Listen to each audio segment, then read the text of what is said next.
Hey there, welcome to my channel where I take you on tours of tiny and unique homes and showcase stories of people living alternatively. Are tiny homes truly a good investment? That's the question that we get a lot on this channel. So in today's video, we're going to take a practical look at finances with a couple who's been living tiny for some time.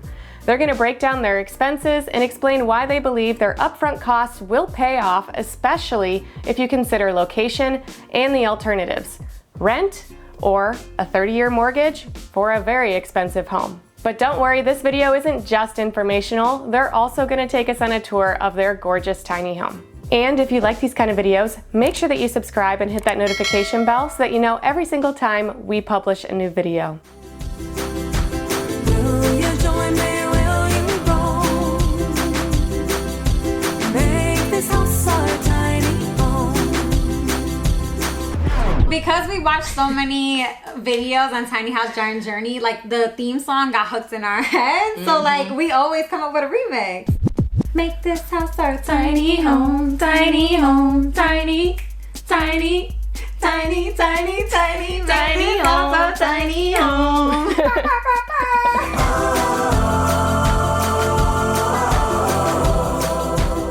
Hi everyone, I'm Destiny. And I'm Bre. And this is our tiny house that we call Matchbox.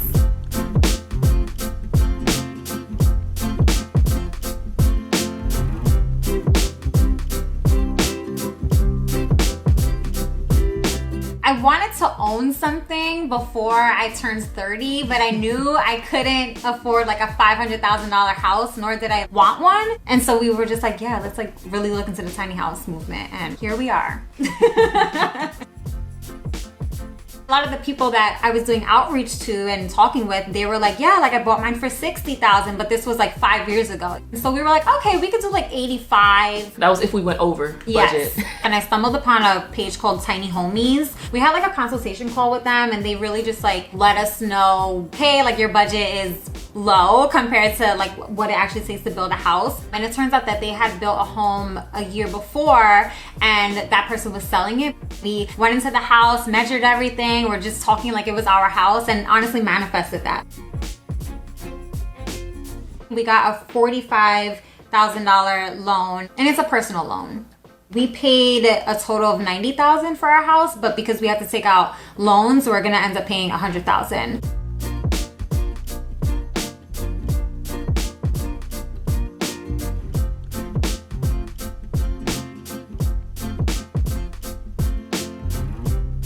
We're still young, we're still in like entry-level jobs that aren't paying a lot of money, even though everything else is going up. We have other debt, like we're not only paying $2,000 a month. Like that's what we were able to budget because we were likely gonna be paying that for an apartment. So we had to make it work. It's possible, but I just wanna be realistic that it's not like this glamorous life that we're just like vacationing every other day because that's not, that's not happening. Right. It's gonna hurt up front. It's gonna be a lot of money, maybe for the first 4 or 5 years, but at least it'll be ours. We can do what we want with it. And we're also not stuck in the one place. We can move it in a couple years if we want to a different city and explore that. Now we're investing and we feel like adults.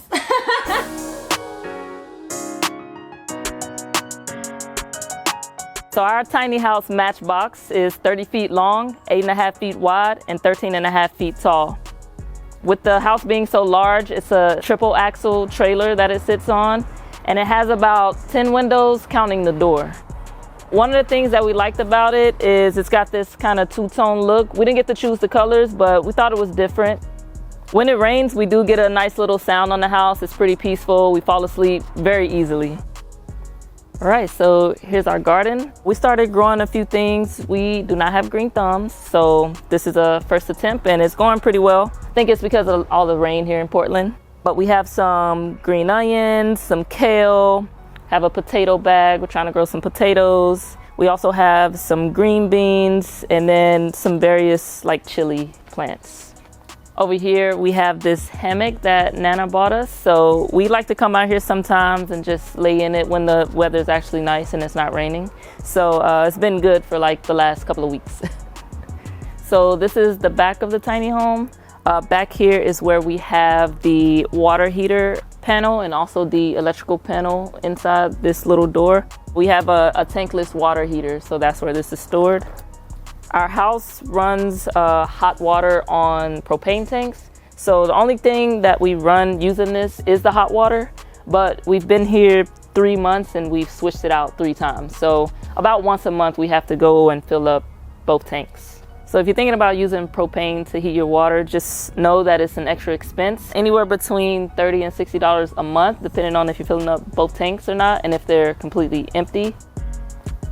So on this side of the tiny is where we have our connections. So our hosts already had the water, power, and the sewage set up for us.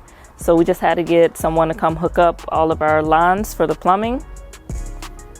The water was just a regular water hose that we were able to plug in ourselves. And then the power is plugged into a 50 amp plug here. So we run the house on a 50 amp.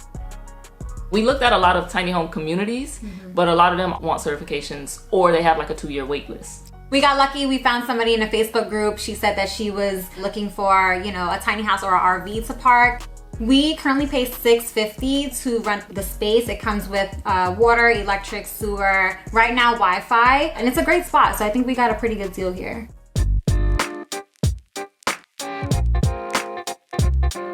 Welcome to the inside of Matchbox. When we were looking for a tiny house, it was really important that we had something that was spacious, especially in the kitchen area because we like to cook. Also something that was kind of like a blank canvas. All of the walls are white right now. We plan on painting in the future, but it's really nice and opens up the space. One of the cool features in the kitchen area is this table. It actually is a chalkboard that we like to use sometimes, and then it comes down as a table. And so we eat our meals here. This is just kind of like the chill place. Sometimes we'll put up our little iPad and watch TV here. We just use it as kind of like a standing desk sometimes too. This is our kitchen space, and first when I saw the kitchen, I was like, there's no way we're going with this tiny house because as you can see, there's no stove and there's no oven. But right now we just use induction stovetops and we just take them out and put them up here. We cook all of our food there, and then honestly, we use our Ninja Foodie like every single day. It bakes things, it makes everything crispy. You can use it as an Instant Pot, make soups. Like there's so many things you can do with that. We saw 1,000 tiny houses and we always wanted like a farmhouse sink. It's just nice and clean. It just seemed like something that would make the house just like pop. And so we were really happy that the house came with this. Unfortunately, it did break during our move. So we have to just like repair that or replace it. It's whatever, it still works. This was definitely like a dream for us. And then we also like the open shelf concept, basically because it makes you minimize and like get rid of all the unnecessary cups that we had in the other apartment. We had so many mugs and plates and just things that we didn't need for 2 people. So now we broke everything down into 2 beer glasses, 2 wine glasses, 2 mason jars. And it's more than enough for just us. And then, having all of like my cooking supplies and the lentils and food up top is really helpful as well. I kept this little New York cutting board that one of my Girl Scout sisters gave me a while back. So that made it to the tiny house. There are a lot of things that we had to declutter and go through, but this is definitely something that has sentimental value. And I was like, ooh, represent New York in the kitchen. So it stayed. On this side, we have our refrigerator and our microwave. This is actually a normal size refrigerator. So it's really nice because we're able to store a lot of stuff. One of the other things that I really love is our pull-out pantry. We've seen them in so many tiny houses, and so when we saw that this tiny house had it, we were like, yes, we need to get that. So right now we just store, condiments, canned food, and things like that. In total, we have 37 drawers and pull-out pantries. We came from a 2-bedroom apartment. We had a lot of stuff, so it's nice to just have that extra storage space. Back here we have the bathroom. It's also our laundry room, our closet, obviously our shower and toilet are in here as well. So over here we have our washer dryer combo. We have a love-hate relationship with it. You can only wash but so much at a time and dry so much. It's steam dry stuff, so it's harder for it to dry the clothes. A lot of times you have to leave it running for like 3+ hours, and that uses a lot of electricity. So we end up just hanging our clothes sometimes.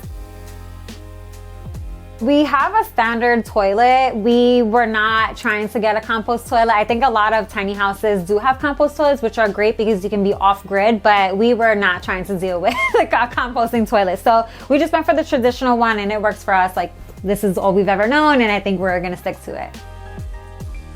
Welcome to our shower. It's really cool. The doors open and close this way. It makes you feel like you're kind of just in a spaceship. And we bought this like extra things to put our soap and shampoo so that we wouldn't have like all of this stuff on the floor. Because it is a smaller shower, we didn't want to like, you know, clutter up the floor and have to shower in like a tiny space. It's like a cruise ship shower. My favorite part about our bathroom is our 6-foot long hers and hers closet. So Brianna has her own side, I have my own side. We actually bought these little like 50-cent hooks just so that we could have a place to hang our towels because we didn't have that before. But we hang everything in here. So we have all of our winter coats, raincoats, robes. Brianna stores all of her military gear in here as well. We have suitcases, and then these are her drawers with, you know, her everyday clothing. And the other side is with my clothes, but we also have our cleaning supplies like our vacuum, ironing board, our Swiffer. There's kind of like our cleaning supply section. So before we head upstairs, we have to say hello to Scotty because this is his area.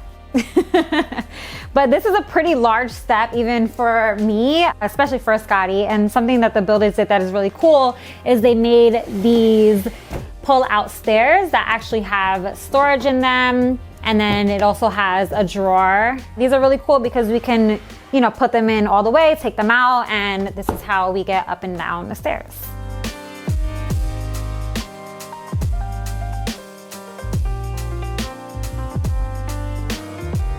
So as you can see, you do kind of have to hunch over to get inside the bedroom, but what I really like is that we can sit on the bed and we still have enough space where we're not hitting the ceiling.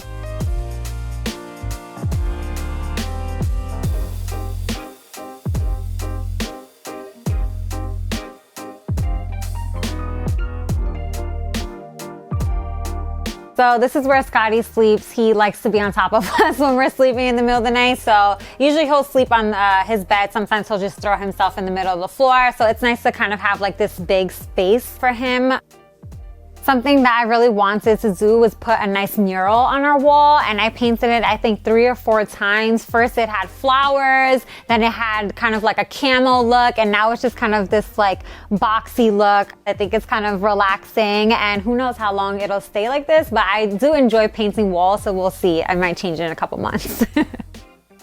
I usually work from here. If we have meetings that are at the same time, I'll come on this side of the tiny mansion into my meetings. But yeah, a lot of people usually like comment on my wall in the background. So it's just like a cool space to have, you know, work meetings and stuff. And sometimes if I'm just doing like my budgeting and stuff, I'll just sit up here by myself and kind of go through all of that as well. The one thing I'm not a super fan of with this space is the fact that it gets really warm up here. Our AC is on the other side of the house. So a lot of times it just won't blow on this side. If I could change something, I would definitely put like another AC on this side of the house so that we could have like a cooler space up here, but I think for now it works. Over here we have our storage units. We keep things like sheets in here. We also have just like paperwork and just like, you know, things that we need to store. And this is also a place where we kind of use as like the open section for like sentimental items. So Brianna has like her football helmet. This is definitely something that we keep as a memory.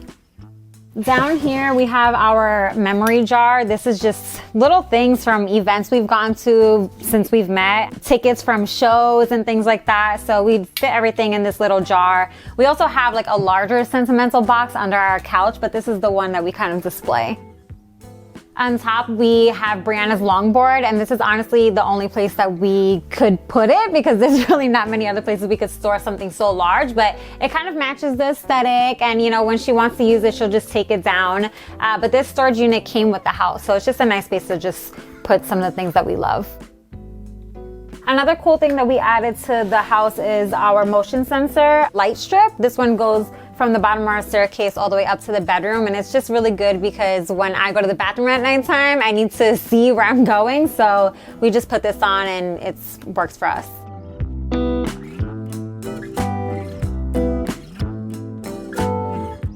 All right, so welcome to our office loft. This is right above the living room. As you can see, I can fully stand up. I'm about 5'7", Destiny's about 5'4", so it was very important for us to have somewhere where we could both stand up completely to stretch our legs throughout the day since we both work remotely from home. I'm a software engineer for my day job, and I'm also in the Army National Guard. So I do that once a month, and that's an extra check. It is, and it comes with benefits. Yes. For me, I do social media management for work, and I also do event planning. With both of us working from home, we obviously have meetings, and they're video meetings. So the desks that move up and down are pretty good, just in case one of us wants to sit while the other one does a video meeting. We can get out of the shot. Also, noise canceling headphones are the key with a little mic. So that's been a great help for when we're having meetings at the exact same time. Kind of cancels out the background noise, and it also helps for the people you're talking to on the phone. So I've been teaching myself how to DJ. So I have this cute little DJ controller, and I say cute because obviously it's the smaller version of it, but it comes with 2 little decks on it. So I got the speaker set up, and then obviously it just connects to my computer, and there's some DJ software that came with it. And yeah, just kind of teach myself something new. So DJ content coming soon. On this side of the office, we have my record player. My favorite one is J. Cole. I have some movie soundtrack ones like Boys in the Hood. Down here, we have our dehumidifier. So we use this pretty much to pull moisture out of the air in the house because we're in Portland for one, so it rains a lot. But usually we just plug this in at night and we just kind of let it go throughout the night to pull in all the moisture from the house so that it doesn't start to mold and crack. Our mini split provides heat and AC. Especially in the wintertime, it did heat the house, at least in the office and into the bedroom loft. But downstairs it didn't really reach. But now we're kind of wishing we had one for the summertime in the bedroom loft because it gets really hot over there at night. All right, and this side is where Destiny sits and works. She uses a yoga ball to sit on. Not my favorite, but it works for her. And then here is what we use for internet. So this is actually part of what's called a mesh internet. Basically how it works is it comes with a basic router and then 2 extra parts, which are called nodes. And so our host has the main router in their home where they have their Wi-Fi. And then we use this node to basically extend their Wi-Fi to our house. So with using this node, the good thing about it is we have our own separate network from our host. So they still have their own private IP and password to their internet. And we have our own internet password to get into our Wi-Fi.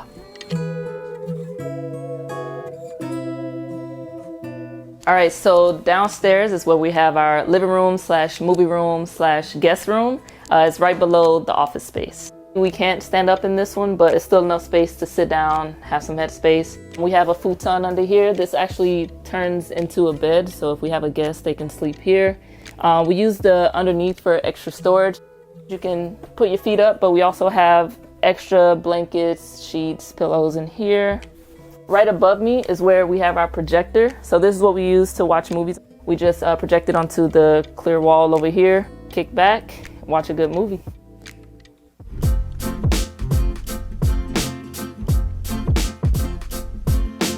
When we were doing our research, we didn't really see people that looked like us. As a young couple of color, I think we just grew up thinking that we had to have everything large and spend a lot of money, and just really breaking that cycle is something that can be done. And I just love sharing our story because it just shows that it's achievable. We don't have to be giving into the system. We can make it happen and live a life that is joyous. We don't come from generational wealth. Compared to how our families live, we're doing something extreme. Tiny living isn't for everybody, but it works for us. Thanks for watching this week's video. I hope you guys enjoyed it. Please make sure to like, share, and subscribe, and I will see you soon with another tiny or unique home tour.